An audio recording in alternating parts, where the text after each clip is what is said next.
In this episode, we dive into a conversation many of us know all too well. For too long, women have navigated workspaces that weren't built with us in mind, fueling that inner voice of self doubt and inner critic that can often hold us back. Join us as we discuss strategies for how to quiet that inner critic while also building and sustaining confidence as a leader. Our guest today is Dr. Amelia Duran-Stanton, born in the Philippines and author of The Lotus Within, a very practical guide on how to grow your purpose and ignite your passion. Dr. Duran-Stanton is a colonel in the U.S. Army and has served for over 32 years, which includes 8 years enlisted, with deployments to Kosovo, Iraq, and Afghanistan, and 25 years as a PA. She also holds a PhD in post-secondary and adult education and a Doctor of Science and PA Studies in orthopedics. She is certified as a Lean Six Sigma Master Black Belt with multiple awards and decorations. She's also mentored, coached, sponsored, and taught several women over the years. Dr. Duran-Stanton, who, by the way, kindly invited me to call her Amelia during this interview, first coached our VEST members during a private session. She then returned to record this episode with us in her personal capacity and as a private sector professional. Therefore, the author and speaker views are theirs and do not reflect the official policy of the Department of the Army, the Department of Defense, or the U.S. government. For our guest's full bio and show notes, which includes a link to Amelia's book, The Lotus Within, go to www.vesther.co/podcast. If you enjoyed the episode, don't forget to share with a friend, leave us a review, and hit the subscribe button. And if you're looking for a little bit more support, consider joining our community of professional women. Go to www.vesther.co/membership. For those listeners that are tuning in that have not read your book, do you mind telling us a little bit about it? Sure. So the Lotus Within, it's an acronym actually, Life of Timeless Unbound Strategies. So how it came about is I'm towards the end of my military career, and I wanted to leave a lasting legacy that of my passion of helping other women. And so I was stationed in Germany, and I was attending a course, like I told you prior to this call, is that to teach women strategic planning and stuff like that. And instead of asking or telling them what they need, they told me what they needed. And the three things is strategic planning, time management, and prioritization is what the ones that they needed help with. So those are the three pillars of the book. And then I chose the lotus flower because it grows in mud, in darkness, wherever you are. So you can bloom wherever you're planted. You can't say, oh, I don't have enough money to XXX, but even a little small change in your everyday life and prioritizing yourself is definitely worth it, because we are prone to saying yes to everything.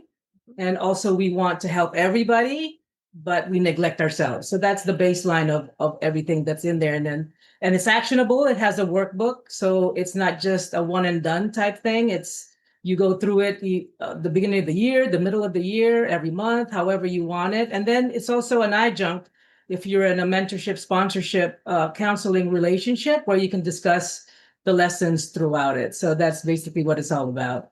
I love it. I'm loving it so far. Not quite done yet because we just got it, but I'm loving every second of it. And Right. I see a lot of similarities from the conversation we had Yes. in our vast session where, the topic was how do we build courage and confidence, right? And I'm just curious as to how did your confidence evolve from when you first enlisted and went through training to where you are now? I mean, I've always been a go-getter because that's how I saw the people that I was living with. I had family that was always writing, into teaching, involved in the community. But in the beginning, it's basically showing up, right? Because you don't think you're prepared. You don't know if you have the right skills, that imposter syndrome. But the showing up, being prepared, being respectful and humble and open to learning, I think it's what really helped me out. Of course, you're not always going to be ready, but I acted like I was anyway. So the experience caught up with me in the end. And over time, I realized that the confidence, it's not about knowing everything. It's mostly networking, trusting your ability and knowing who to go to when you need help, or when somebody comes to me and say, ma'am, I need help on something and I don't have the answer, then I'm authentic in leaning into my response and owning my unique voice, especially as a Filipina and also in the military and as a woman. And I use it a lot in mentoring others. Because whenever I think I see, when I was younger, I would see senior leaders and I see who's there and I see what's possible when I see somebody that looks like me. And I think best is definitely doing the right thing and doing that, and also doing these podcasts. So confidence evolves and proving that I belonged and I knew that I had something valuable to contribute. So that's definitely how, I mean, I'm not fully confident in everything, but I always make an effort to show up and try and be respectful. You also talked about how you've learned over time that confidence comes from within, not by focusing on external factors, right? An external validation, if you will. Can you tell us a little bit more about what you meant with that? Yeah, so a lot of it is the external factors. Sometimes it's so important to show up as the person that you are supposed to be, right? So if you think you in the future you want to be an executive, don't show up disheveled, show up as a professional. And of course, you'll always have that inner critic on telling you what you are not capable of, or but you need to lean on the training and the preparation that you've done, because it's muscle memory. Like I said the last time, what would your leaders do in this situation, and follow that advice. And there, it's really a high stake environment wherever we are. And then you need to separate emotion from action. So respond first, process later, and confidence really doesn't mean being fearless, like you said. It means courage despite of being fearful of whatever's about to happen, because you'll gain confidence along the way as well. So that inner one is very important, because that's how you see yourself. You spend the most time with yourself, regardless of who you live with, who you're working with. 24/7 is with yourself. So that inner confidence is really important, and then it exudes it on the external side. You mentioned you're a Filipina. Yeah. Enlisting at a very young age, going into a male-dominated field, obviously, and then on top of it, military. How did you figure out, or how did you stay focused and grounded? Did you feel welcome right away, or did you feel like, or did that come with time? How was your experience?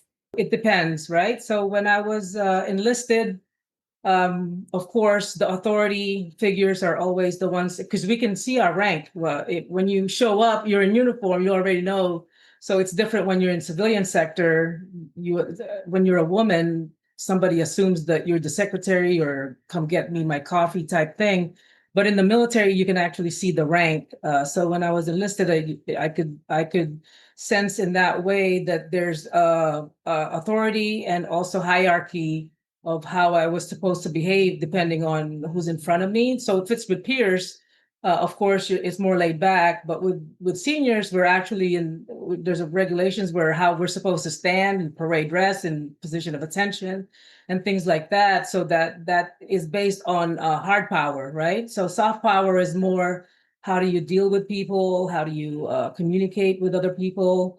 So the way that I've dealt with that in the civilian setting, when you don't know what people's ranks are or their hierarchy, is just be respectful of whoever it is, even the janitor or whoever, somebody in the boots on the ground working has value. So don't neglect that. It's not based on your position or your authority. It's how you treat people, because you're there to serve.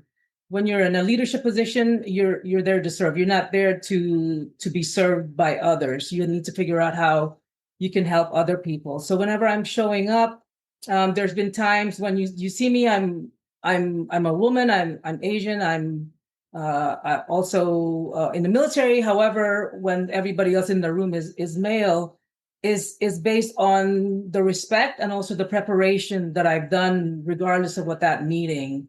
Because then the biases and the doubts dissipate when they hear me talk, and I know what I'm talking about. So that credibility is right there right away.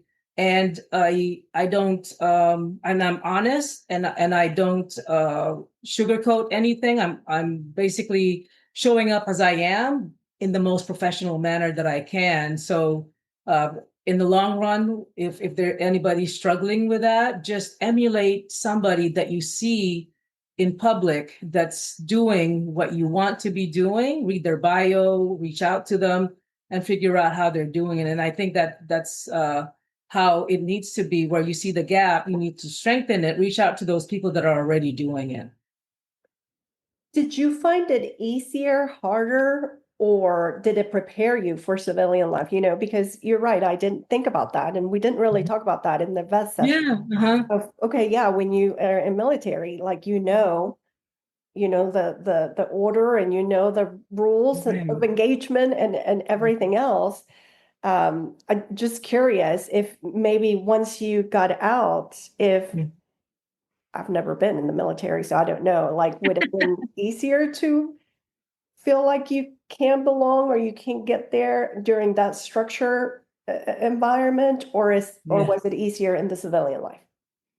I'm I always say it depends because I've been an inspector general. I've been in leadership positions. Not a specific answer is good for everything, but from my experience of seeing former military that go into the civilian sector, sometimes they do have a hard time because they're used to regimental things of people showing up when they need to be. But in the civilian sector is more of a, oh, I don't need to go there. There's no it's not really that there's no camaraderie, but in the military, when you move around so much, your family is whoever is in that unit. If you don't get along, you better get along because it's going to be miserable for those 2 years.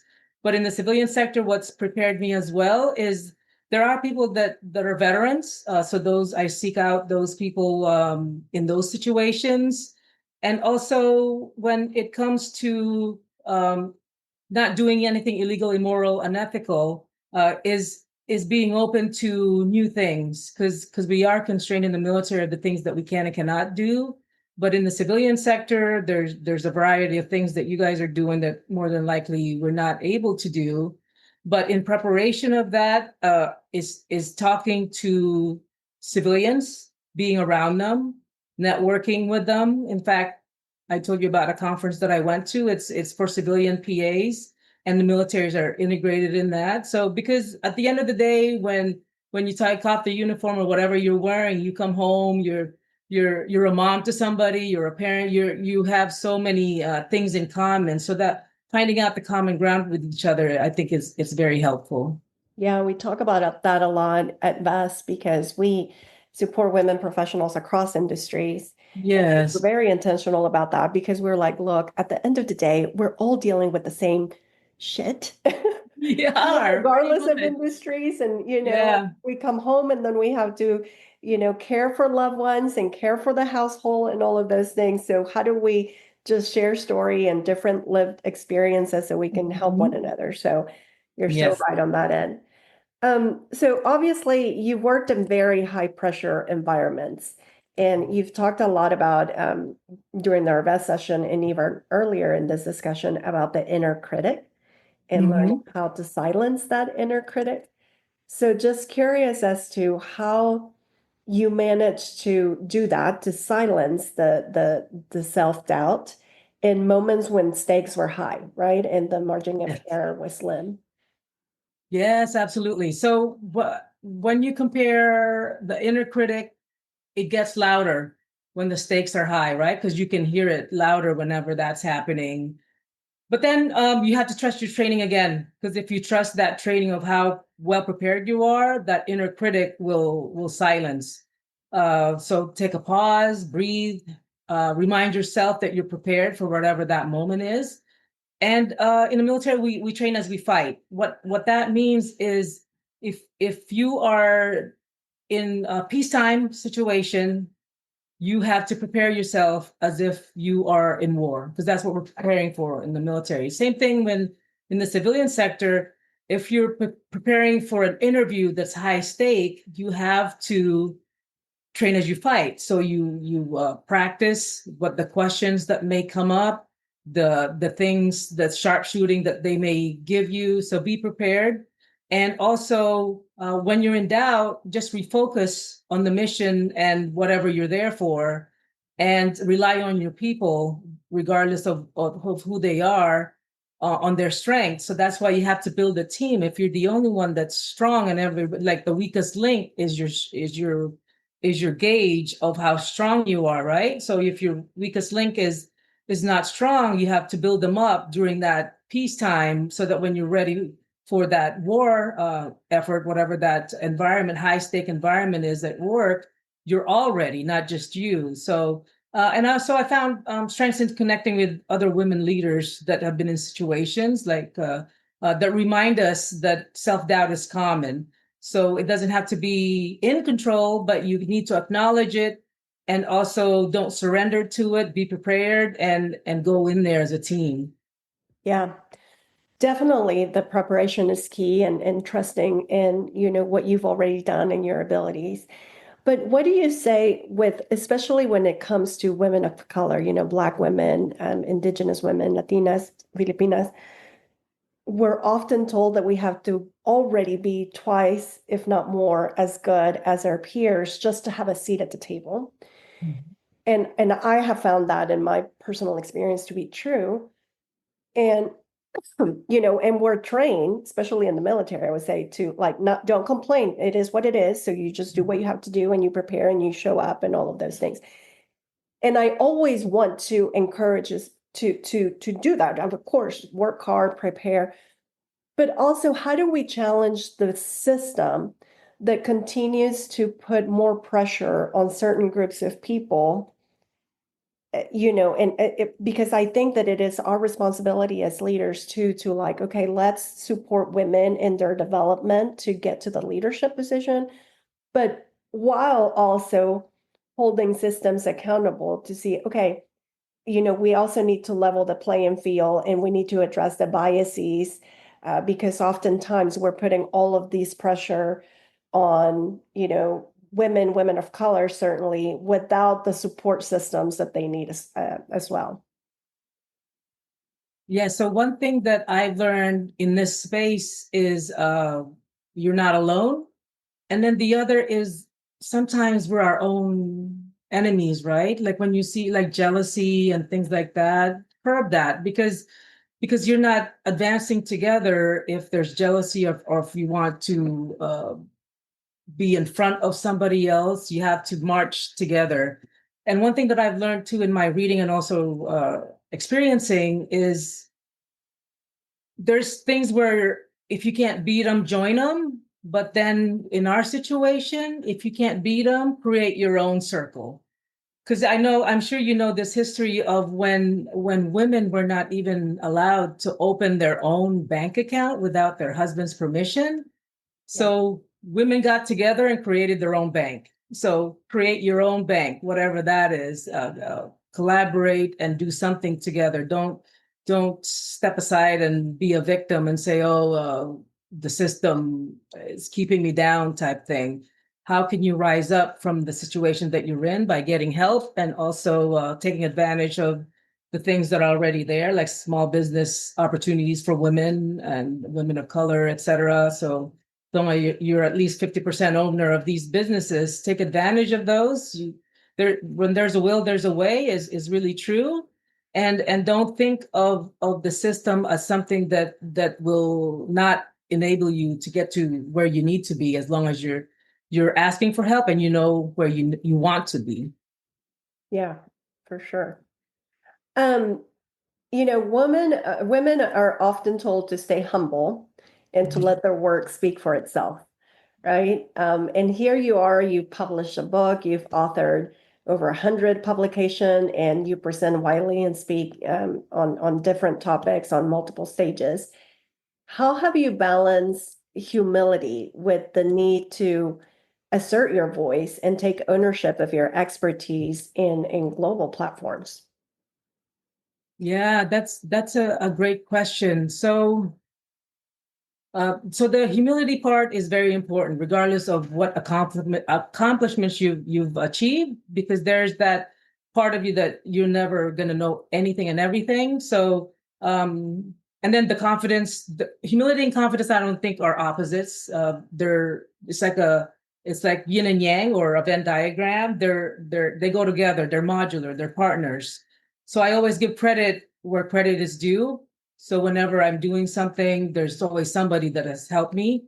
Even though I've published a lot of things, I've presented, there's always, I mean, even when you're working, you're supposed to reference people that have helped you or reference material. So those are the things that can give you credibility when you're utilizing other people in whatever you're doing. So what that has taught me is sharing my voice with others can be a positive aspect of what somebody else will be willing to do because they see me doing it. So that's the reason why I don't want to be not in front, because I need to be up front because I am unique in my certain things that I've accomplished and who I am, that somebody else can say, you know what, I can do it too, because Amelia did it. She was a 17, joined the army, scared as heck, crying in the hotel for her mom before basic training, and found the courage to just go out there and do the things that she'd done. So I reframed being visible as being accessible. And I think that's helped me take up the space without apologizing for it. What are some of the most effective tools for establishing credibility without compromising your values and identity? Yeah, so tools in a rhetorical or not really like a hard way is just being consistent with the things that you're doing. Be competent, because you can't complain that you didn't get the job when you knew you weren't competent for that particular job. And the connection that you need to have, because for the most part, at my level of competence and the people of my peers, we know that we are all competent and we're consistent.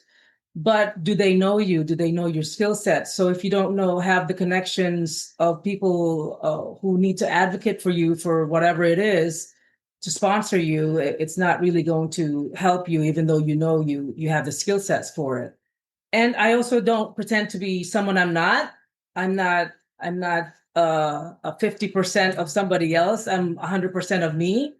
And I lead with transparency. There are certain things that I'm not supposed to be allowed to say yet. However, during the time frame, right now with a lot of the turbulence, communication is really key in being transparent to things that are happening, that are affecting people's lives. So I think authenticity is becoming rare, but you need to be one of those people that utilizes that.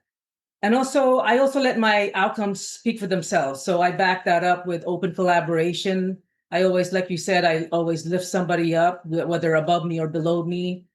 And also like Vest, I've seen that your story, you identify your identities as not liabilities. And in fact, you use them as your differentiators. So this is a cohort of people that you want to be associated with because you lift each other up. So that realization has helped me, I think, to lead from a place of truth to myself, and that shows with the other people, and not assimilation. And of course, with our background, we've taught to be a chameleon and go out there and be like everybody else, but that's not who we are. We don't need to assimilate. We can differentiate and be true to our own selves. I want to tie back because I thought this sparked a very interesting conversation during our VEST session, and that is the transition of skills, right? Mhm. And I mean, of course, you've not even within the military, you had a lot of roles and achieved some of the highest levels, and then also when you transition career, um, there's a lot of often, unfortunately, there's a lot of shame still around transitioning careers, whether they're planned or unplanned, right? Like sometimes, unfortunately, we're let go or there's layoffs or for things that we can't even control. And still we internalize that need to shift careers. And there's some shame that we process often, unfortunately. And then that leads to isolation. And then it leads to us not reaching out and not really exploring and being open to opportunities. So just curious as to how you've handled all of those different transitions in your Mhm. career and over your career. and also how you train yourself to like, you know, uh, transition your skills from role to role. Right. So I think this is a great question for both military and civilian, because in the military, we have a struggle of having too many acronyms, too many jargons that don't translate to the civilian sector. So how does an infantryman decide what their skill sets are when they want to go to the civilian sector? And it's also not just those that are short termers in the military or like me with the long termers, because regardless of how long you've served, at some point you're going to leave the military, so you have to be prepared regardless if that's 3 years or 30 years. So what I think is just that example with the infantryman that wants to do something else in the civilian sector, knows how to do a weapon or whatever, or knows how to shoot, no, low crawl. And like, how do you translate that to the civilian sector? So I would recommend starting listing the outcomes you've achieved from whatever those are, not just the titles you've held. What did you achieve? Ask yourself, what did I solve? Who did I serve? What did I lead? So make those smart, specific, measurable, attainable, relevant, and time bound. And also connect those skills to the new space you're stepping into, whatever that is. So that infantryman that wants to become a business owner, how does your discipline in being in the military translate to that new stepping stone that you need to go to in that space? So the same way with all of us, like I had a friend that was a clinician for many years. And then I found out that she opened up a bakery. I was like, how the heck did I not know you like baking? So how do you translate those skills? But you know what? When she was a clinician, she was organized. She was always on time. She had a skill sets of knowing what comes first, second, third. So the recipes came, and she had the passion. So I think that's what made her successful in a so different of a thing that she's doing now. So I think it's magnificent that you can just switch, however, so you can continue reinventing yourself. And I know Vest is filled with women, proving that your experience is more portable than you think. It can be transferable from one set to another. So for me, in my profession as a PA, physician assistant or physician associate, the beauty of my career is I can switch around. So I started out primary care, and then I specialized in orthopedics. But if I don't want to do that anymore, I can go into dermatology. So I can, but like what you're saying, how do you get those things that you knew before to transfer to other? So just figure out what the outcomes that you had based on what you achieved. So your value isn't tied to the role of that particular industry that you're in now. So own your narrative on it, because if you don't, someone else will more than likely or will define it for you, and you're probably not going to like it. So might as well lean forward, write your own narrative on whatever transition you're going through, or somebody else will. One of the questions that a member asked that I want to bring it into this forum because I thought it was very important is,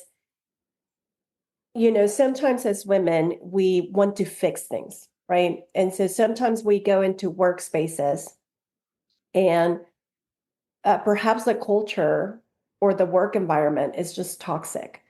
But we stay in there because we love our team and we want to protect our team and we want to do the best, and maybe we can change it from the inside out. Yes. I remember this member talking, when is it time to fight and stay there and see if you can still make change from within?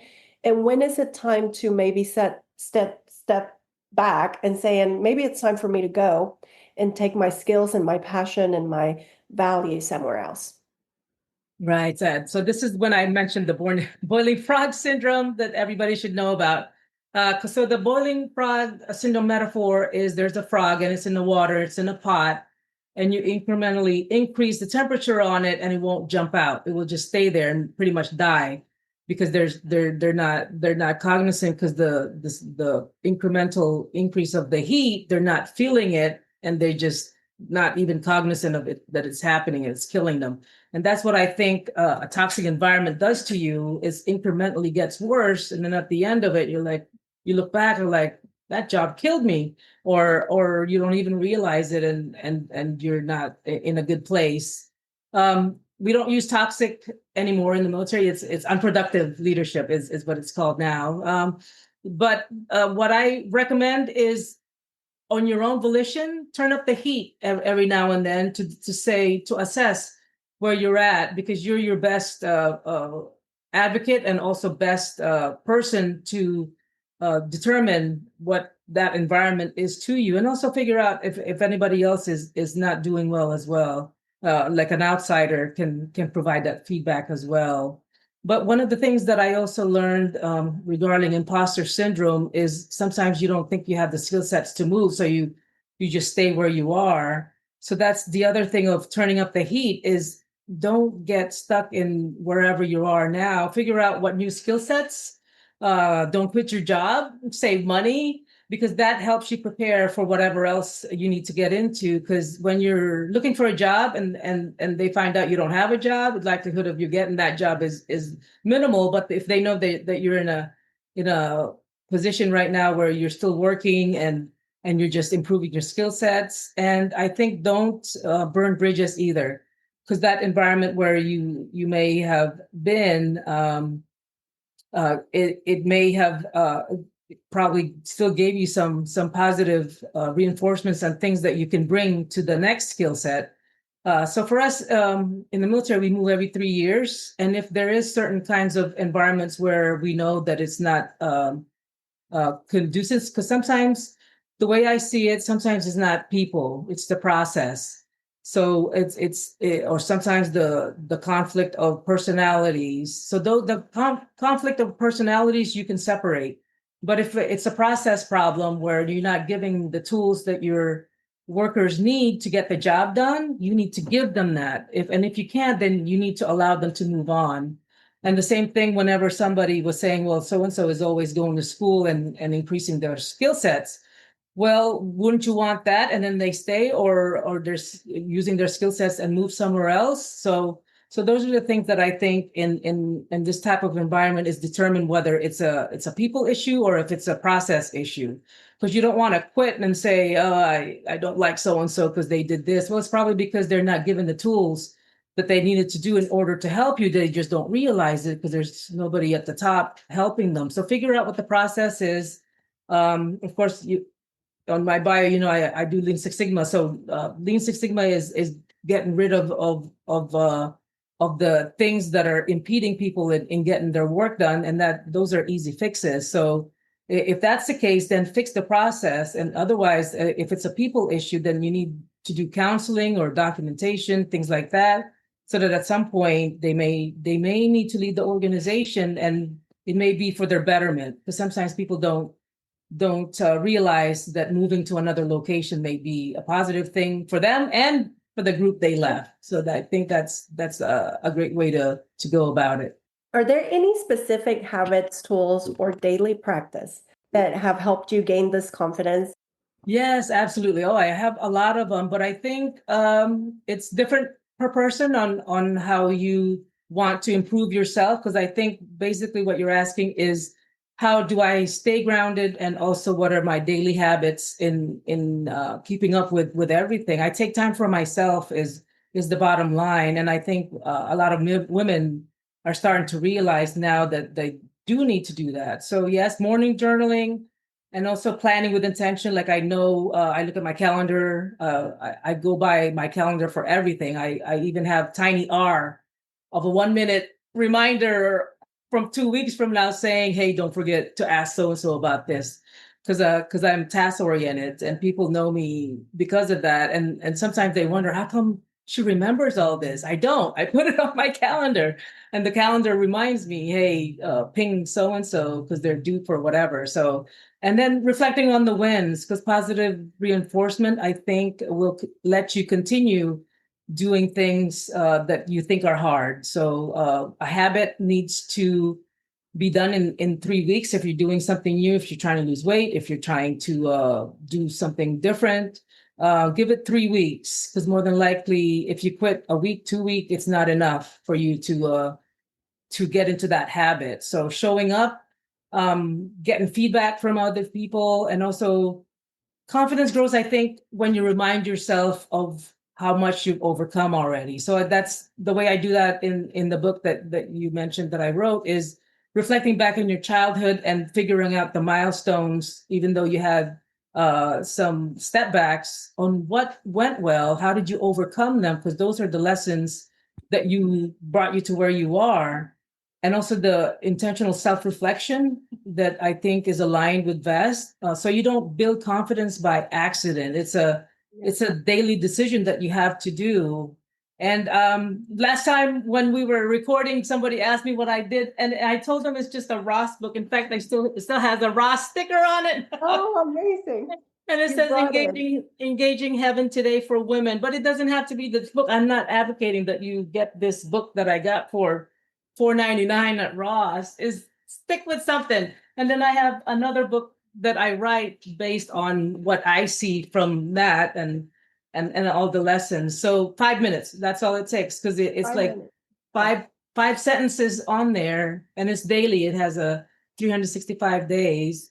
And of course, mental, physical as well, because a lot of people are struggling with the physical aspect with obesity and things like that, because you're feeding the depression, things like that. So I think self-reflection and taking care of yourself as early as you can in the morning, rather than waiting until later, and it's too late by then. So true on the mobility. Well, first of all, last time you also talked about, confidence is a muscle. Oh, And it that's gets right. better Yeah. as you work it, and doing all of these things help. And definitely the journaling, reminding yourself, reading books that, get you to think. Because I think that's another thing we talked about. Like journaling is great, but for some of us, like it's hard, right, to get in that mindset. Mhm. And so having a book that I think it's the one that you bought at Ross for $5, which I love. Having little reminders like that or little Yes. helpers like that. That's why we always like to ask what tools. You also mentioned another like military acronym. So I also mentioned something else, which is the evidence banks. That's why I need for you to fill up your bank. In fact, my kids have these, like you can have any bank. So fill it up with confidence things of feedback of your achievements. I mean, write them down in that little bank and then read them every now and then. So AAR is an after action review. Whenever we have an event, an exercise, or whatever, uh, uh, uh, we do it's three-part. First is what happened. So we write down facts of what happened. And then what went well. So three, what went well. And then three, what can be improved. It's not what didn't go well. It's not what's negative. It's in a positive tone where what can we improve on the next time we do this again. So that's the same way with your daily exercises, is when you're in the evening, say how did it go today? What happened today? How did it go? What went well? And what needs to be improved, so you're not bringing it to the next day of making the same mistakes over and over. So you're incrementally getting better throughout the day, because you don't insanity is doing the same things over and over and expecting the same results. So that's an Einstein quote that I always go by. So, and then the other one is my favorite quote is actually from Eleanor Roosevelt, was nobody can make you feel inferior without your consent. And I always think that, because as a child, you're like, oh, mommy doesn't love me, or somebody didn't give me attention, or I did this. But you know what? You're giving them permission for you to feel that way. So you can't say you made me angry. You can't say you made me not grow. You didn't. It's I allowed you to do something to me. So don't allow it. So nobody can make you feel inferior without your consent. How have you handled setbacks and moments of failure Yeah. in your life? And how do you recommend other women approach Yeah. failures and This setbacks? is a very good question, because some people see somebody successful that is all, a straight line, but it's really like this and it's quickly going down. So that's how I see failures. They allow us to see what else we can do, right? So fall 5 times, get up 6 times. One thing that I did learn is I need to allow myself to feel it, because before, whenever I had a setback, I was just like, oh, just move on. But then later on, without that self-reflection of feeling that failure, it affected me more because I didn't allow it to heal, right? It's like when you have a wound, you have to feel it, you have to let it heal. Instead of being 80% and moving on, there's still that 20% that's going to set you back. And then processing it is not a weakness. So I asked myself, what did I learn from this? It's another AAR thing. What would I do differently next time? So setbacks have been some of my greatest teachers. So I also lean on trusted circles. So I see that VES is this type of community where you can be real without being judged. And then failure is not final, and it's just feedback, right? So this is a thing. So one thing that I remember from this is in the military, we interview for jobs. If you didn't get one job, don't take that as a setback. It's probably when one door closes, probably five windows or other doors will open, is what we tell each other whenever I'm talking to peers and say, hey, I didn't get this job. Like, oh, don't worry about it. The other things will come up. And another one that I remember is I submitted for a course to be accepted to an orthopedic program. I didn't get in. So I did things on my own and got better. And then I tried again. And then what helped me is it became a doctorate program because initially when I was just trying to put in for it, it was only a certificate. So sometimes when you're seeing setbacks later on, it may become an opportunity that, you know what, there was a reason why I didn't get accepted, because now I have a doctorate from it, where if I got accepted that first time, it would have been just a certificate and I would have to do more to earn that doctorate. So just don't think of your failures as setbacks. Treat them as feedback. What happens when you're the only one in an organization or the only one in the room that's advocating for something? And I remember this. you kind of feel lonely. And I think you spoke about the importance of building allies at work. Can you talk Yeah. about that? Yeah, so this one was an example that I gave regarding amplification, because I did read about it when it was a meeting with President Obama, and there were men, women, and then there was a man that was basically negating whatever the woman was saying. But the other woman beside her amplified her on the value of what she was saying. So it basically silenced whoever was talking regarding whatever that topic is. So when you feel and sometimes you will still be that only person that's advocating or saying something that's not right. So that just remember what your inner values are. Just remember the standards. Don't go below them, because if you go below them, then that becomes the standard. If you see somebody that's not doing something right, praise them in public and admonish or correct them in private to tell them what they can improve of whatever happened. For us, it's on the spot corrections is what we call it. Because when you see somebody and you know that their hair is not right, their uniform is not the right, because we have regulations to tell us what we're supposed to look like, and you just set them aside and say, hey, you're not supposed to wear those type of earrings, you're not supposed to wear that type of blah blah blah. So that's more of a visible thing. But then sometimes their behavior can also be detrimental to the meeting. For example, that like that gentleman that's just not behaving pretty much in a meeting, just set them aside and say, hey, this is what I saw it happen, and then have them have the ability to articulate on what happened and how they can do better in the next time, and don't embarrass them. So that's the main thing that I think. It's self-respect, and also how would you like to be treated in that same setting. So I think that's very important. If we were talking about LinkedIn earlier before we started Yeah. recording, Mhm. and I was tagged today. There's obviously a lot of things happening in our world, a lot of layoffs, both in the private sector and in the public sector and across the board. How Mhm. would you coach somebody that's currently looking, and particularly if they're getting out of the military and going into civilian work? How would you coach somebody to look for those opportunities? Right. So right now it is happening, because there's certain things that because they're doing it in phases, right? So right now they're identifying those that are voluntarily wanting to retire or wanting to leave and not continue to serve. But then there's a pocket of cohorts that still want to continue.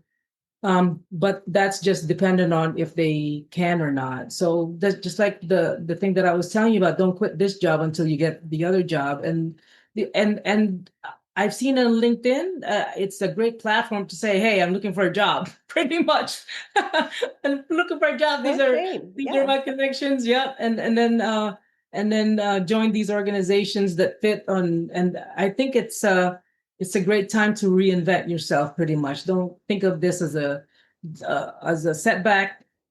Think of this as a challenge to increase whatever space you need to be in, whether that be improving your education, and also figuring out who else you need to talk to.